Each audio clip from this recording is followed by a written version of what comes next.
IT job కోసం try చేస్తున్నారా? Coding tutor లో ట్రైనింగ్ తో పాటు stipend and 100% job guarantee.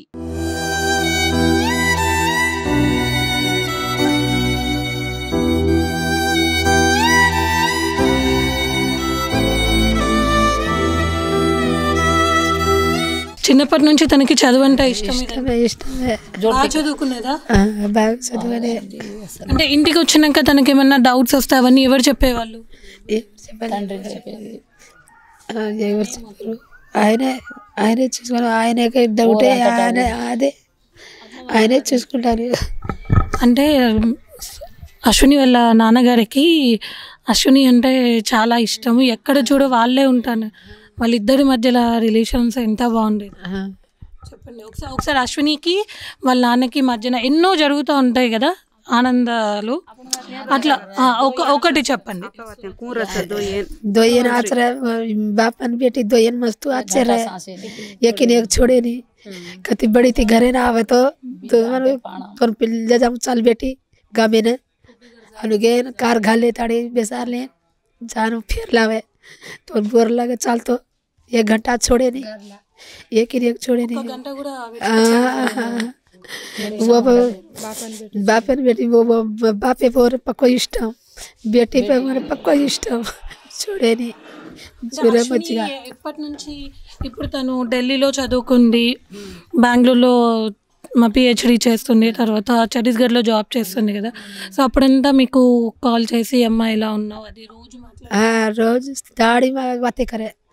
Raipur में वो तलेगी एक मीनार रे परन हटो आए से एसी गला मिली मार बापे एसी रह के ताणु मार बापे ने एसी रेनो के एसी गलाई होते गे भरत तावा इतना गे अस्पताल लेगी 50,000 गालना मेरा हाथ से कराई 15 गाड़ी बुक कर ताड़ी एसी डब्बा बुक कर घर में ले 10,000 गोली दराई दो ही बैठ जला दी 3 दाड़ा लीव घाल ताड़ी ड्यूटी ने नहीं जा जो हमार बराबर एसी गति मेरे किराए ने ले ताड़ी रिकाड़ी मेरे अस्पताल रिकाड़ी कोरी गद्दी नाड़ी रिकाड़ी ले ताड़ी मेरे माई सवारी दिखाड़न मेली मार बेटी हमें को तो पक्को दम काड़ा पक्को इष्ट माँ मेरे तो याड़ी बाबे में बस तू देख ले मेरे आज देख ले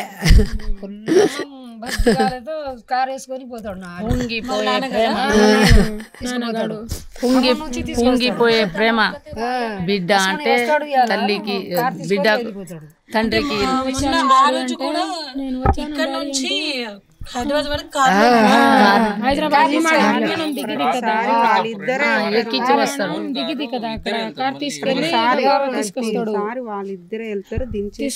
ढिलोगन ले जाव कार ढिलोगन वो जीवड़ा ती ले जान बेटी ने जान चढ़ा दे एयरपोर्ट ले जान चढ़ा देना आवे పంపడు. నా బిడ్డ ఇంత స్థాయిలో వచ్చింది ఎవరితో పంపితే అనేసి కాబడినా కూడా ఆడికి నాకు నిద్ర వచ్చిన ఇంకో డ్రైవర్ కావాలన్న పక్కన ఉంచుకుంటాడు కానీ ఆమెని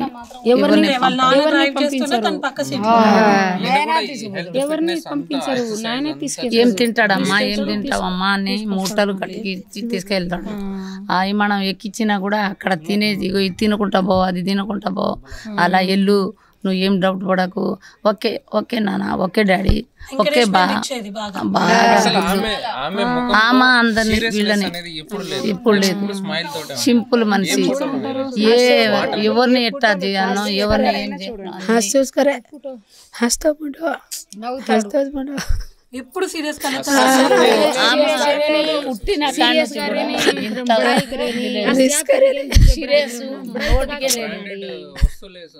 సింపుల్ గా రాయాడి మన బేటి సింపుల్ గా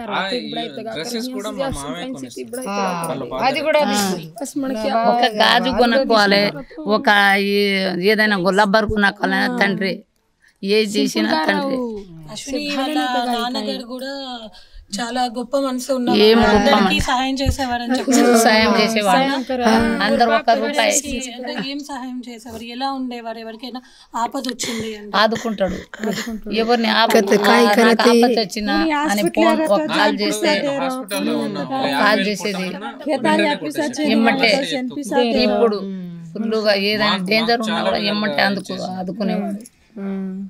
అంత గొప్ప మనిషి. చిన్నతనం నుంచి పిల్లల్ని చదివించాలి, అంత కష్టపడ్డా కూడా ఒకరి ఆపదని అర్థం చేసుకున్నాను. నాకు ఎట్లా ఆపత్తి వచ్చిందో వాళ్ళకట్ట ఆపత్తి వచ్చిందని ఆదుకునేవాడు. కానీ ఎవరు వద్దు నేను ఇయ్యను. అప్పుడు ఫస్ట్ నుండి చిన్న స్థాయిల నుంచి బిడ్డలని కొడుకుని చదివించిండు కాబట్టి అర్థమైద్ది కదా. వాళ్ళ పరిస్థితి కూడా అలానే ఉంటుంది. నేను ఆదుకోవాలి, నాకు ఇయ్యకున్నా బాధ లేదు, నేను వాళ్ళని ఆదుకుంటే వాళ్ళు నాకు దీవిస్తారు అనేసి ఒక మాట చెప్పి వాళ్ళకి ఆదుకుంటారు. ఫోన్ చేస్తే గంటల్లో అక్కడ ఉంటారు, వెంటనే పోతారు.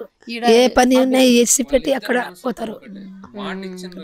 తల్లి బిడ్డ తండ్రి ఒకటే మాట మీద ఉంటారు, ఒకటే పట్టుదల ఉంటుంది.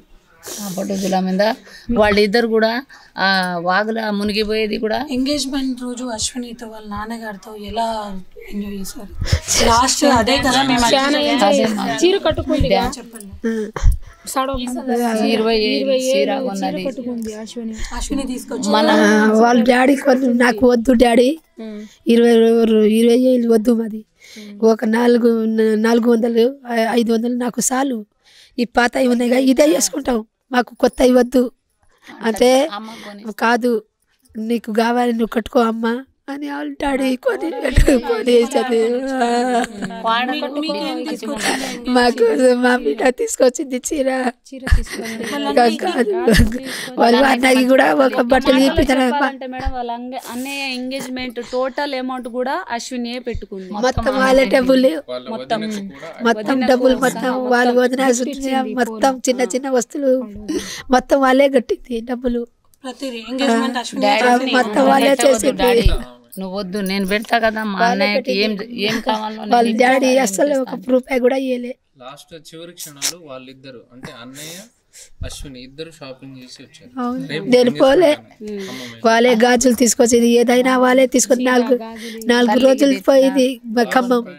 నేను పోలే, అమ్మ నాకు ఏం తెలియదు, నువ్వే తీసుకురా, మొత్తం నీకే తెలుస్తాయి కదా, నువ్వే తీసుకురా అని వాళ్ళకి మంచి డాన్స్ చేసింది. మీరు పిల్లల కోసం బాగా బాధపడిన రోజు ఏదైనా ఉందా? మీరు అశ్విని వాళ్ళ నాన్నగారు ఏం బాధపడింది?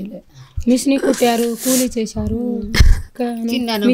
చిన్నప్పుడు మిషని కుట్టి ఒక టైంలో పెసర్ చెన్లో పోయి పెసర్ దువ్వి మా తమ్ముడు ఓడి నింపుకొని దాన్ని కొట్టి గుగ్గిలు వండుకొని తిన్నాడు. మా తమ్ముడు అంత పరిస్థితిలో ఉన్నాడు. ఆ పరిస్థితి వచ్చి ఒక టైంలో మా తమ్ముడు రైలు కింద నేను పడి చస్తా అక్కయ్య అన్నాడు నాతోని.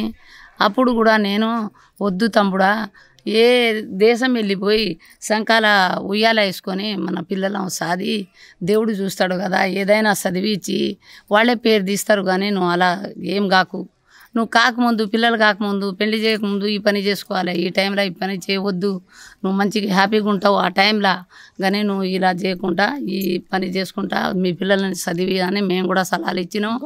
మా తమ్ముడు మా సలహాలు కూడా మా తమ్ముడు విన్నాడు. ఆ మూమెంట్లో కూడా మాకు ఈ టైం మా అక్కయ్య చెప్పింది అని మా తమ్ముడు కూడా పేరు అందరికీ చెప్పుకుంటూ ఉండేవాడు. ఇప్పుడు ఈ టైంలో వచ్చినప్పుడు మా అక్కయ్యని నా బిడ్డకు జాబ్ వస్తే ఆయన సలహాలు ఇచ్చింది మా అక్క అని. మా అక్కయ్యని 1 తులం బంగారం పెట్టాలి నేను అనేసి మాకు కూడా హామీ ఇచ్చాడు. మంచి చీరలు తెచ్చిండు. నా కొడుకు ఎంగేజ్మెంట్కి అత్తయ్య బిడ్డ కోడలు అందరూ మంచిగా చీర కట్టుకొని డ్యాన్స్ చేద్దాం, మంచిగా హ్యాపీగా వెళ్దామని మా తమ్ముడు అక్కడ కొబ్బరికాయ కొట్టుకుంటా క్షేమంగా వెళ్ళినాం. ఆడ నుంచి వచ్చి ఈ పని అయ్యి మా బిడ్డ ఆగితే మంచి ఆనందంగా ఉన్నాం, మంచి చేసాం. అంటే మీరు చెప్తున్నారు కదా అశ్విని చాలా సింపుల్గా ఉండేది, ఆడంబరాలు ఉండవు అని. మరి అంటే అంత గోల్డ్ మెడల్, ఒక పిహెచ్డి చేస్తుంది, ఒక ఉన్నత స్థాయిలో ఉంది. ఒక మాటలో చెప్పాలంటే దేశం గర్వించే స్థాయిలో ఉంది. తను ఈరోజు బ్రతికుండే ఎక్కడో ఒక చోట కొంతమంది రైతుల చావైనా ఆగేదేమో. మరి ఇప్పుడు చుట్టుపక్కల ఉన్న వాళ్ళతో ఎలా ఉండేది? తను చాలా మంచిగా ఉండేది, మంచిగా అందరితో మాట్లాడేది, కలకల ఉండేది. అంత మంచి బిడ్డ ఏడ దొరకదని ఊరోళ్ళు మన పక్క చుట్టూ ఏరియా పక్క వాళ్ళు మొత్తం ఈ బుట్టే బిడ్డ కదని అందరి కళ్ళల్లో నీళ్ళు వచ్చి అందరు మొత్తుకుంటా కొట్టుకుంటా అందరూ ఏడ్చేవాడు. ఆ బిడ్డ క్షేమం చూసి ఒక్కడు కూడా ఏడుపు లేకుండా ఉండేవాడు గారు. అందరి కళ్ళల్లో నీళ్ళు వచ్చింది. వాళ్ళంతా బాగా బాధపడకుండా వాళ్ళు వెళ్ళిపోయినారు. ఇవాళ మా బిడ్డ ఇట్లా అయిపోయిందని ప్రౌడ్నెస్ ఇదేది ఉండేది కాదు. అసలు ఒక్కొక్కళ్ళకంటే ఒక్క మనిషి ఇలా మనిషి ఏముంటుంది, నేను జాబ్ చేస్తున్నా, నేను వాళ్ళని పలకరించడం ఏంటి అనేసి ఇంట్లోనే ఉంటారు. కానీ తను అలా కాదు, బయట అందరితోటి కలిసిమెలిసి అందరిని పలకరిస్తూ, రోడ్డున పోయిన వాళ్ళని పలకరిస్తుకుంటూ అందరిని ఏ ఒక్క మనసులో అహంకారం అనేది ఉండకుండా చాలా కలిసిమెలిసి ఉండే దేవత అండి. हमारे बेटा ने जॉब किन किन किन के हमारे बेटा ने जॉब किन किन के घर तुमको घर बंधानो किन किन के पिसा देना मैं को बच्चों के मन पीछे नहीं किन किन किन के मैं को दिना ले दा जेल बच्चे हैदराबाद दिन हैदराबाद मार देना आनो जना मैं से करू छु ఇప్పుడు ఇక్కడ ఇల్లు కడుతున్నారు కదా, ఇల్లు కూడా అశ్విని కట్టిస్తుందా? నాన్న చూసుకుంటే చాలు, మేము జస్ట్ స్పాన్సర్లం అక్క అని చెప్పింది నాతో.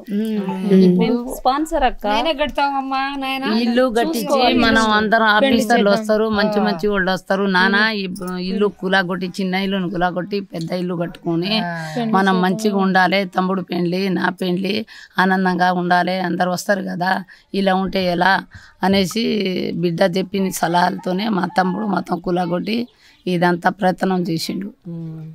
లేకపోతే బిడ్డ లేకపోతే ఆయన కొద్దిగా నేను అన్నాడు వాడికి, నేను ఈ పని చేయలేనమ్మా, నా వల్ల కాదు, నా కాడ పైసలు లేదు, మీకు చదివి ఇచ్చిన ఇంతే, నేను ఇంత డబ్బు పెట్టాలంటే మీకు నెల నెల జీతం వస్తుంది, ఆ జీతంతో నెలకు వచ్చినప్పుడు బిల్లు ఎట్లా కట్టియాలనేసి అన్నాడు.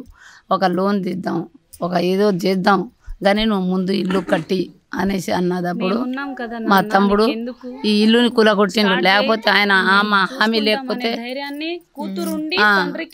సమాధానం చెప్పిందప్పుడు ఆయన కూలగొట్టిండు. లేకపోతే మీరు చెప్తారు కానీ నేను నమ్మను బిడ్డ అన్నాడు అడిగి, కానీ వద్దు ఆయన కూలగొట్టు అన్నది.